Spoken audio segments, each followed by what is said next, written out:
আসসালামু আলাইকুম রহমতুল্লাহ। সবাই কেমন আছেন? আশা করি ভালো আছেন। আলহামদুলিল্লাহ, আমিও ভালো আছি।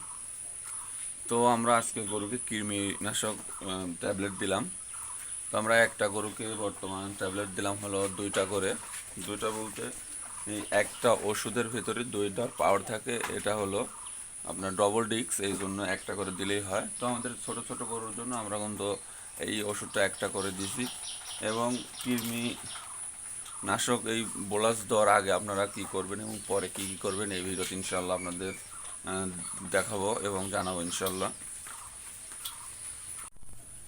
তো কৃমিনাশক ওষুধ আপনার খাওয়ানোর আগে আপনারা হলো গরুকে খেতে দেবেন না।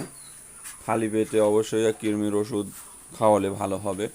এবং কৃমিনাশক এই বোলাসটা দেওয়ার পরে আপনারা কমপক্ষে আধা ঘন্টা থেকে 1 ঘন্টার পর খেতে দিবেন। কারণ তাদের পেট যতটা একটু ফাঁকা থাকবে তাদের একটু ভালো হবে, কৃমিটা মরতে তাদের সাহায্য করবে ভালো। এবং আমরা এবার নতুন আপনার এই বোলাসটা দিয়ে পরীক্ষা করতেছি যে এটা কেমন ওষুধ।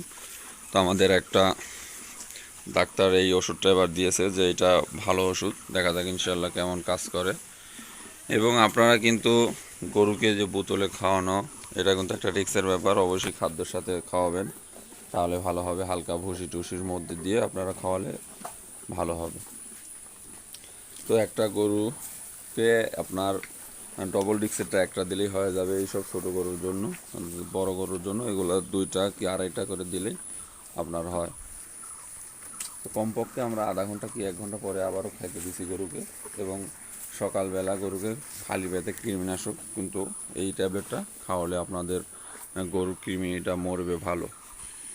এবং এবং কৃমিনাশক এই ট্যাবলেটটা আপনারা যদি ভুসি এবং হালকা কুশেলার গুড় কিংবা খেজুরের গুড় দিয়ে খাওয়াতে পারেন তাহলে অবশ্যই বেটার হবে। আর যারা ভালোভাবে বোতল দিয়ে খাওয়াতে পারেন তাহলে তা এটাও ভালো, কিন্তু বেটারটা হবে অবশ্যই ভুসি এবং গুড় দিয়ে হালকা মাখিয়ে দিলে আপনার, কিংবা কলার ভিতর দিয়ে দিলেও কিন্তু কৃমির এই বোলাসটা কিন্তু তারা ভালোভাবে খেয়ে নেয়। বোতলে খাওয়ালে অনেক রিস্ক থাকে। তো আপনারা পারলে কলার ভিতর কিংবা খেজুরের গুড় কিংবা ভুসি দিয়ে মাখিয়ে দিলে আপনার গরুটা কৃমিনাশক ওষুধটা ভালো খাবে। আশা করি বুঝতে পারছেন। সবাই ভালো থাকবেন, সুস্থ থাকবেন। আল্লাহ হাফেজ। আসসালামু আলাইকুম রহমতুল্লাহ।